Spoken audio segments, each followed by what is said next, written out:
Praise the lord. Good morning అండి. అందరు బాగున్నారా? ఈరోజు ప్రార్థన చేశారా? దేవుని వాక్యాన్ని చదివారా? దయచేసి ఇది మర్చిపోకండి, విసుక్కోకండి, తప్పక చేయండి.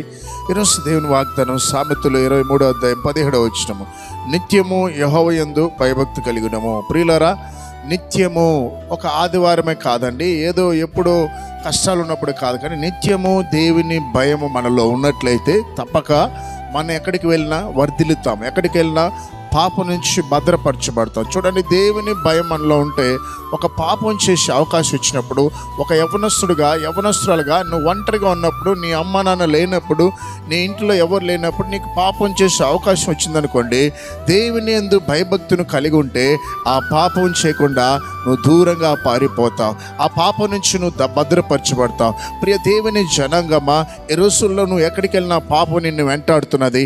ఎటువైపు చూసినా పాపం చేసే అవకాశాలు అందరికీ ఉన్నది. కానీ దేవుని యందు భయభక్తి కలిగిన వారు వాటి నుంచి దూరంగా వెళ్ళిపోతారు. ఈరోజు నీవు దేవుని యందు భయభక్తి కలిగి ఉన్నావని ఆధారం ఏమిటంటే, ఉదయాన్నే లేచిన వెంటనే నువ్వు ప్రార్థన చేస్తున్నావా? దేవుని వాక్యాన్ని చదువుతున్నావా? మీ ఇంట్లో కుటుంబ ప్రార్థనలు ఉన్నాయా? ఎదుగో నువ్వు పరిశుద్ధతలో దేవుని పరిశుద్ధంగా ఉండాలని ఆశపడుతున్నావా? దేవుని మందిరానికి క్రమంగా వెళ్తున్నావా? దేవునికి దర్శనం బాగా ఇస్తున్నావా? దేవుని సన్నిధిలో ఉపవాసం ఉంటున్నావా?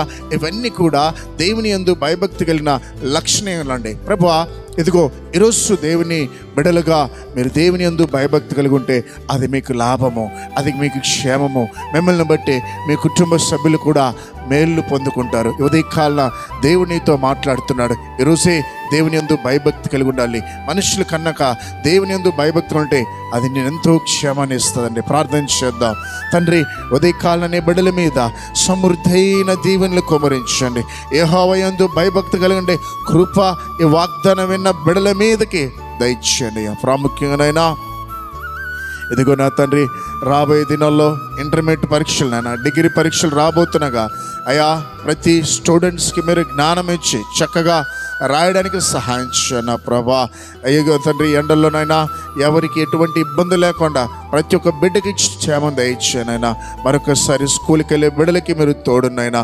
ప్రతి దైవ సేవకుని వారి కుటుంబాన్ని కాపాడమని యేసు నామములో ప్రార్థిస్తున్నాం తండ్రి. ఆమేన్.